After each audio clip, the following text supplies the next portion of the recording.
इस वीडियो में हम समीप्स फार्मूले की ही बात करेंगे और किसी एक कॉलम को चेक करेंगे, फिर दूसरे कॉलम को फिर दो कॉलम को चेक करेंगे, फिर तीन कॉलम के ऊपर हम वर्क करेंगे, फिर चार पे, फिर इस तरह से हम बढ़ेंगे। टाइप ठीक है। तो सबसे पहले हम शुरू करते हैं, एक कॉलम को चेक करते हैं, इक्वल टू सम इप्स। और सम इप्स में हमें क्या चाहिए कि जो कॉलम नंबर बी है इसमें बस ये बता दे, सॉरी, टोटल करे, किसका टोटल करे, कॉलम नंबर एफ़ का टोटल करे, लेकिन कब करे, जब कॉलम नंबर बी में क्या हो, कॉलम नंबर बी में नोएडा हो। ये लीजिए, सिंपल सा आपने एक कंडीशन दी कि कॉलम नंबर एफ़ में से टोटल कब करे, जितने भी नंबर दिए जब करे, जब कॉलम नंबर बी में क्या दिया हो, नोएडा दिया हो। ये लीजिए, एंटर कर दिया।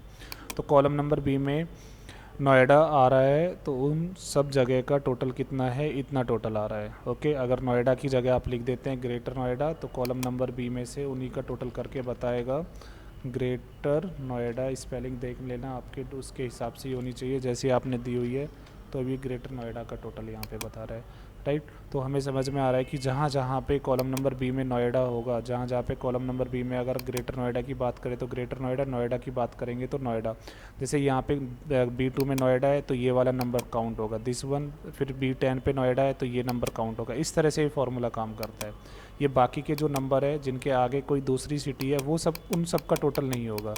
राइट, तो यही काम हमारा कौन कर रहा है, सम इप्स का फॉर्मूला कर रहा है। सम इप्स का हमने सिंगल पे लगाया कि भाई सिटी नोएडा हो।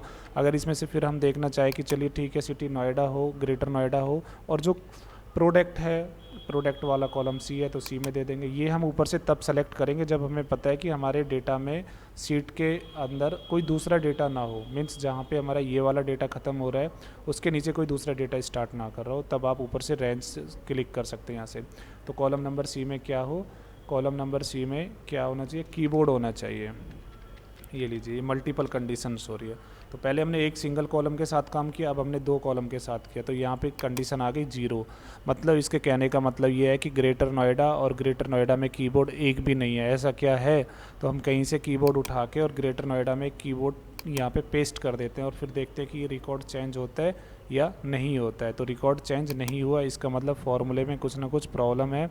अब फार्मूले को एक बार चेक कर लीजिए और फिर यहाँ पे देखते हैं कि क्या प्रॉब्लम है। स्पेलिंग गलत है कीबोर्ड की, तो कीबोर्ड की स्पेलिंग आप चेक कर लीजिए, सही कर दीजिए। कीबोर्ड BOARD कीबोर्ड, ये लीजिए। राइट, स्पेलिंग मिस्टेक होगी, कुछ ना कुछ होगा, या फिर कंडीशन मैच नहीं होगी। तो पहले लगा कि शायद ग्रेटर नोएडा में कहीं पे भी कीबोर्ड नहीं है, लेकिन जब ग्रेटर नोएडा में मैंने कीबोर्ड टाइप कर दिया, पुट कर दिया, उसके बाद भी कंडीशन गलत हुई, 0 दिखा रहा है, तो फिर हमें देखा कि कीबोर्ड की स्पेलिंग गलत है। तो ये जो टोटल आ रहा है, ये टोटल कब आएगा, ये टोटल जब आएगा जब यहाँ पे टोटल एफ में से तब टोटल करेगा जब बी में ग्रेटर नोएडा होगा और सी में क्या होगा, कीबोर्ड होगा। अब इसको थोड़ा सा और आगे बढ़ाइए, एक और कॉलम पे लगा दीजिए कॉमा। जब चाहिए हमें, जब स्टोर जो है वो स्टोर कौन से इसमें, इस वाले में कॉलम में है, तो इस वाले कॉलम को हमने सेलेक्ट किया और इस कॉलम में जब चाहिए हमें, जब स्टोर क्या हो, डबल कोट के अंदर लिख देंगे सेक्टर 5 हो अगर स्टोर। राइट, तो इसमें टोटल तब करेगा जब ग्रेटर नोएडा होगा। ग्रेटर नोएडा होगा तो कीबोर्ड भी होना चाहिए कॉलम नंबर सी में, और ग्रेटर नोएडा भी है, कीबोर्ड भी है, तो सेक्टर 5 होना चाहिए। राइट, एंटर कर दीजिए। यहाँ पे 0 दिखाई दे रहा है, तो अब आपको देखना है कि क्या कहीं पे ऐसा तो नहीं है ग्रेटर नोएडा में कहीं भी सेक्टर 5 ना हो। तो यहाँ से हमने सेक्टर 5 उठा के और ग्रेटर नोएडा में यहाँ पे 10 की जगह 5 कर दिया, तो यहाँ पे दिखा दिया 8115, ये रिकॉर्ड आ गया। एक जगह और ग्रेटर नोएडा में क्या डाल देते हैं हम, कीबोर्ड, ग्रेटर नोएडा में कीबोर्ड डाल देते हैं और फिर यहाँ पे सेक्टर कितना डालते हैं, 5 डाल देते हैं। राइट, और फिर देखते हैं कि इसमें 8115 में 22966 ऐड होता है या नहीं होता है। राइट, तो ये हो गया ऐड।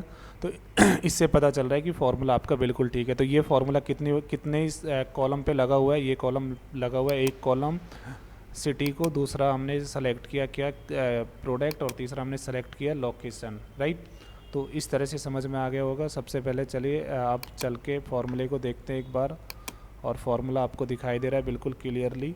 हमने फार्मूला यूज किया कौन सा वाला, ये हमने फार्मूला यूज किया था कि कॉलम नंबर एफ़ में से टोटल करे जब बी में नोएडा हो, सी में माउस हो, डी में उसकी क्वांटिटी 50 से ज़्यादा और ई में सेक्टर 2 हो। इसी तरह से फिर हमने यूज किया कि कॉलम नंबर एफ से लेके, ये पुराना वाला है, या तो आप ऊपर से ऐसे कॉलम सेलेक्ट कीजिए या फिर ऐसे F2 से लेके F3778 तक लिख सकते हैं कि इसमें से टोटल हो कब हो, जब B2 से लेके B3778 में नोएडा हो, इस सी वाले में कीबोर्ड हो, डी वाले में प्रोडक्ट हो और ई वाले में सेक्टर 1 हो।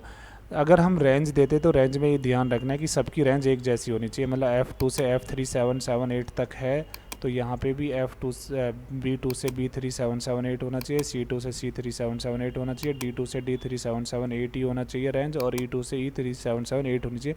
सबकी जो रेंज है वो इक्वल होनी चाहिए, तभी फार्मूला काम करेगा। अदरवाइज़ आपने कहीं पे D2 से स्टार्ट कर दिया, कहीं पे एक दो पहले वो क्लोज कर दिया तो वो प्रॉब्लम करेगा, राइट। ये सिंपल सा फार्मूला यहाँ पे आप दोबारा से देख सकते हैं कि कॉलम नंबर F में से टोटल करना है, कब करना है, जब हमें कॉलम नंबर बी में ग्रेटर नोएडा हो, कॉलम नंबर सी में क्या हो, कीबोर्ड हो, और कॉलम नंबर ई में सेक्टर 5 हो। तीनों कंडीशन जब सही होंगी तभी टोटल करेगा इस वाले कॉलम में से ढूंढ के, राइट। तो ये जो है वो है किसका, आपका सम इफ्स का आपने यहाँ पे यूज किया। सिंगल कॉलम पे किया, फिर डबल कॉलम पे किया, तीन तीन कॉलम पे किया। इस तरह से हम क्या कर सकते हैं, सम इफ्स का यूज कर सकते हैं। नेक्स्ट वीडियो में भी हम सम इफ्स का यूज करेंगे। यहाँ पे हम जो वैल्यू डबल इंवर्टेड कॉमा के अंदर डाल रहे हैं वो वैल्यू हम डबल इंवर्टेड कॉमा के अंदर ना डाल के हम सेल के अंदर पुट करेंगे और देखेंगे कि किस तरीके से वहाँ पे हम वर्क कर सकते हैं।